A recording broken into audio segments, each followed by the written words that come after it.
Welcome everyone to this video on the resource list and must read books for UPSC Civil Services examination. So this is presented by me, Akshay Jain. I have secured All India Rank 2 in this year's Civil Services examination. So I have been getting a lot of queries regarding my book list, my resource list. So this is the video for every one of you who wants to know this. So first of all, there are these certain points to remember which I want to highlight. First of all, the syllabus and the previous year questions. These are the first elements of your resource list. Please remember, without these two, your resource list cannot start. So these are the first major elements. Always have these before yourself. Before whenever you are reading any topic from any book, please keep both of these things in front of you. They'll help you understand what is to be read and how is to be read. So these are very important aspects. Second, less is more. Please remember this. Less is more. So keep your resources relevant and to the point, limited. Please do not go for each and every resource that is available these days.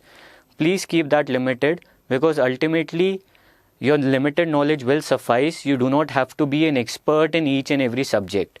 Third, the way of reading, how you should proceed with the resource list. First, you should read the NCERTs. Then you should read the advanced books. For example, Lakshmikant, I consider it to be the advanced book for polity, Spectrum for history, and like that. And finally, you read the value addition material. So what do we mean by value addition material? Basically the current affairs magazines, the editorials, any government report. So these are the value addition materials which add that extra value to your content. So this is the order. First NCERTs, then the advanced books, and finally the value added material. And the fourth point, this is very important. Once you decide the resource list, please just stick to it. I have seen what happens is that each and every other day there's a new video on the resource list, and people, they tend to keep on changing their resource list. So please just decide, take your time, take 2-3 days, and then just finalize it, and please stick to it once you have decided. So now let us move on to the exact resources of ours. So first of all, GS1 history. So I am going to be telling the resources for the general studies first, and then in the end, if there are any specific resources for prelims, then I'll highlight that. But I feel that always the preparation is based on mains, so it is always main centric. So that is why I'm planning, I've given the resources based on this order. So first of all, GS1 history. Right. So I believe that the new NCERTs, they are important for a basic foundation, the class 6 to 12th NCERTs. So there is this debate going on about new and old NCERTs. I think you can choose any of them. So I went with the new NCERTs. Why I am saying any of them? Because I think that NCERTs, you just have to do a brief reading for history. Because for history, NCERTs are not that important.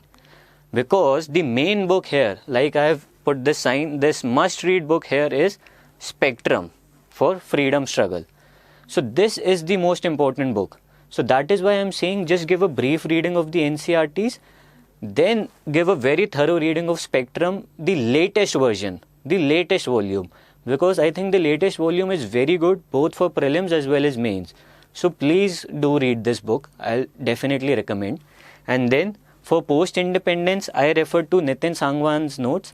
So the author has very beautifully summarized the Bipin Chandra's book on this particular topic.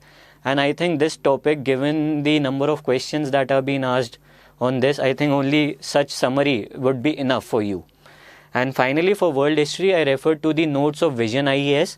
I think that you do not need to refer to extensive books on this particular topic as well as on post-independence India, because very minimal questions are being asked, and that is why you just go to these summarized notes. And that too, I believe that even Vision IAS notes are a bit long, so you have to be very brief. Okay, so this is regarding history. Next, art and culture. So art and culture again is a component that confuses many students. So I read first of all the class 11th fine arts book, which I believe is very important. It is a very good book, and it is a small book as well, and it contains all the essentials that you need. So please go through this book, both from a prelims and mains perspective. It is very important. Then Nitin Singhania's Indian Art and Culture. So everybody has heard about this. So this book I used to use as a supplement. My primary book was the Introduction to Fine Art, and then I supplemented the gaps, my knowledge, with this Nitin Singhania's book. So you can do the same. And also I refer to these old NCRTs on ancient India, on medieval India, by the authors R.S. Sharma and Satish Chandra respectively. So I think you can be very brief in their reading, because ancient India, medieval India, they are asked in prelims, and these two books also contain certain sections on culture, art and culture, which can help you in mains as well. So just a brief reading, and then you can combine these 4 resources and make notes on that. So I'll be taking a separate video on note making, but you can watch that as to see how to make notes on these resources. Okay, so moving on, geography. So geography is again an integral part of GS1. So here in this case, NCRTs are very important for geography, especially class 11th and 12th. So I would recommend that for class 6th and 10th, you just give it a brief reading. But for class 11th and 12th NCRT, please give a very thorough reading. These are the must read books in case of geography. And these are very important. Class 11 builds the entire base for physical geography, while class 12th, it has that Indian perspective, which is again very important. So these two are the must read books here. For all these other 4 resources which I have mentioned here, these are to be used for conceptual clarity. So wherever you do not understand a particular content, a particular concept from NCRT, then you can refer to these 4 resources. So there are these geography videos by Mrs. Rajtanil. So these are available on Mrunal's website. So these are also good videos for conceptual clarity. Then there's this book on G.C. Leong. So I think this should be used as a supplement and not as a primary book. And then you have this website known as PMF IAS. So again, this is also a good website. And I am just telling you that you need to refer only those topics in which you feel that you need more content, or in which you feel that you need conceptual clarity. So only for such topics do you refer these 3 resources. And obviously you need an atlas in geography. So you can choose any atlas you want. I don't think there is a compulsion to go with 1 or 2. So generally it is suggested to go with Oxford Atlas. So you can choose any one. That is fine. Okay. So moving on, all the remaining topics in GS1. So there are topics like Indian society, women, population, urbanization, then the topics on globalization, and then social empowerment and all. So I did not refer any special material for these topics, because I think these topics are very dynamic topics, and rather than referring a special material on this, what I did was I kind of covered it from the Vision IAS current affairs material and test series. So the test which I was giving, all the questions that were based on these topics, I used to just see the model answer and then gather some content on it and make very short notes on these 4 topics. So I think that is more than enough for these topics. So you need not refer special material. Your current affairs knowledge, that would be sufficient. Okay, so moving on, GS2, Constitution and Polity. The first important element of GS2 is Constitution and Polity. So for that, obviously you start with the new NCRTs, class 6 to 12th, but again, be very brief. These are not the important source for Constitution and Polity. Lakshmikant is the Bible for this particular segment, and I am not the first person to say this. I am not going to be the last person to say this. This is a very good book, and this is the most important book. That is why the star sign for it. It is a must read book here. So you have to be very brief with NCRTs in this case. Do not give much time to them. Just read them and then switch to this book, which is the most important book, Lakshmikant. And apart from that, this is a very dynamic component. So that is why current affairs here play a very important role. So the editorials that you read from newspapers, the current affairs material which you refer, I refer to the Vision IAS material. And then PIB. PIB is a very important resource here in this case. So you get to know the government initiatives and all. And another very important resource I believe is PRS. So PRS is very important when it comes to knowing what the Parliament is doing, how the Lok Sabha has functioned, what all bills are pending, what has been the productivity of Parliament. So for that, PRS helps a lot. So I would recommend that these 4 sources for current affairs that are very, very important, because this is a dynamic topic. Then second ARC. So in this case, for this particular segment, the 6th report, I believe that is important. So that is a report on local governance. So I'll be coming to other reports as well, but for this particular topic, constitution and polity, this particular report I referred to, and I find that this is good one. So you just need to refer to the summary of recommendations. You need not go and read the entire second ARC. So it has certain good solutions, certain good recommendations which you can use in your answers. And finally, for certain topics like pressure groups, NGOs and all, I refer to the Vision IAS online notes. So I think just so that I could have enough content on these particular topics, I did that. So that is up to you to refer whatever topics you have, whatever resources you have. Okay. So moving on, governance. So this is the second most important component of GS2. Okay. So here, second ARC reports form the backbone of your study. So you can look at this. So just have a look at these reports. I have numbered them, so you can just check. So these all reports are available online. You can easily download them on the site of second ARC. So I have numbered the reports which I feel are important. The first report, so this report is on RTI.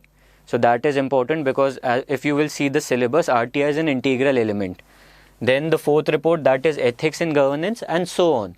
So I have numbered the reports 1st, 4th, 9th, 10th, 11th and 12th. So these 6 reports I feel are must read reports, and you just need to have a look at the recommendations. A summary of these would be sufficient. No need to read the entire second ARC. So you just have to see certain issues that are associated and certain recommendations of the committee to solve those issues. So that would be very good, and you need to quote second ARC extensively in your answers when it comes to questions related to governance. Okay. Then I refer to Vision IAS notes wherever I felt that there is certain information gap. So just these notes are available online, so I refer to them. And then finally, current affairs. Again, it is very important. So again, the same things, editorial, Vision IAS material I referred, and PRS and PIB. So that is the same dynamic component here, but please do give emphasis on second ARC reports for governance. Okay. So moving on, there is another topic in GS2 by the name social justice. So this is again an important topic which includes segments like the government policies and interventions, welfare schemes, the social sectors and services related to health, education, and finally issues related to poverty and hunger. So these, I have taken these words from the syllabus itself, right? So these are included in this particular section, social justice. So again, this is a very dynamic section. So I covered it from current affairs mostly, from the editorials that I read, from the current affairs material. Again, I followed Vision, and from PIB. So because PIB, you can get what government is doing with regards to all these particular topics on health, on education. So you can, PIB it summarizes all the government initiatives, and that is why it is a very good source. And I also referred the Niti Aayog's 3-year action agenda. So I did not go through it completely because it is a very bulky document, but what I did was I referred it on topics like health, on topics like education. So just to see what solutions Niti Aayog is giving. And I used to note down a few important solutions, and then in my answers I used to quote. I used to say, as per Niti Aayog's action agenda, following steps can be taken. So that is why I think you have to be very selective. Just read 2-3 topics. Education, health, skill development is also there in this agenda. So you can just go through it and just read the recommendations, read the issues that the Niti Aayog has been pointing out, and then use them in your answers. So that adds value to your answers. This is the value addition material as I was talking about. There is second ARC and all such materials. Okay, and finally budget and economic survey. So these are also very important, budget and economic survey, because they have a lot of initiatives with respect to these all issues, these all topics. and their summaries I believe is sufficient. I have never read the entire budget, I have never read the entire economic survey. I believe that the summaries are more than enough, so that would suffice. And there are certain queries regarding whether they should read the previous year budget, previous year economic survey or not. I say please do not, just focus on the survey and the budget of that year in which you are appearing. So that is more than enough. And then you quote from these. As per the economic survey, following steps can be taken. As per the budget 2018-2019, the government has taken following steps from with respect to education sector. So that is how you quote these resources, and they add a lot of value to your answer. So this is about social justice. Okay, so moving on, international relations. So this is the final part of GS2, and again this is a very dynamic part, so I did not refer any special book for it. And also you have to read the editorials, because almost every other day there is an editorial on international affairs. So that actually helps you build your own logic, your own opinion. And finally, there's the Ministry of External Affairs website, which you can refer. So it contains PDFs regarding India's relations with other countries, their history, what all areas of cooperation India is involved with respect to other countries and all. So you can refer to this as well. But ultimately, I believe that in my case, the first one was more than enough for questions on international relations. I did not refer any special book. Okay, so now coming to GS3. So economy, the first major component. And again, in this case, the NCERTs are the most important book. The NCERTs of class 11th and 12th specifically. So I'll suggest you read the NCERTs from 9 to 12th. And so below 9 there is no NCERT for economy, and these are the must read books for economy. They'll help you build that base. And I referred Sanjeev Verma's book, so you can choose any book. I referred Sanjeev Verma because it is comparatively less bulky as compared to Ramesh Singh's book. So I referred Sanjeev Verma. And then current affairs, naturally it is very, very important for economy. So I referred the editorials which I used to read, the Vision IAS material, and again PIB. So these are very important because it is a highly dynamic subject. And finally, budget and economic survey, they are very, very important, must read. Again, only the budget and economic survey of that year and summaries would suffice. And finally, I also referred online websites like Investopedia, Arthopedia. These websites I referred for conceptual clarity. So I think they have explained certain economic concepts very beautifully. You can refer to these websites. Okay, so now environment. GS3, other component, environment. So there are these last 4 chapters in the NCERT Biology class 12th book. So these chapters are numbered 13 to 16. So you can refer them. They'll help you build that base in environment which is needed. Apart from that, I referred the Shankar IAS environment book. So I'll recommend you to be very brief when you are reading it. It is a bulky book, but you just have to be brief, and that is why it is manageable. And then current affairs, again, environment is a very dynamic subject. You have to refer to the current affairs. Again, the same things, nothing else. So I referred to these materials. And PMF IAS, that website which I mentioned for geography, it contains topics on environment as well. And it can be used for conceptual clarity on topics like, say, ecotone, on topics like ecological succession. So these topics, sometimes you need that conceptual clarity to understand, and that is why this site can help. Internal security is again a component of GS3. So I refer to this book by Ashok Kumar and Vipul. Internal Security and Disaster Management is the title of the book. So that helped me build a base. And apart from that, again, current affairs. So that would be enough for internal security. And finally, disaster management. So for disaster management, there's the second ARC third report, crisis management. So that is very important. So you just have to read that. You just go through the summary. And also equally important are the NDMA guidelines. Because UPSC, it has been asking verbatim guidelines from NDMA in the question paper. And these will help you get certain very good recommendations, very good solutions. So NDMA guidelines, these are available online. I read them, they are very good. And apart from that, obviously current affairs. And there's this final component, science and tech, not to forget. So I did not do anything special for it. Only the Vision IAS current affairs material.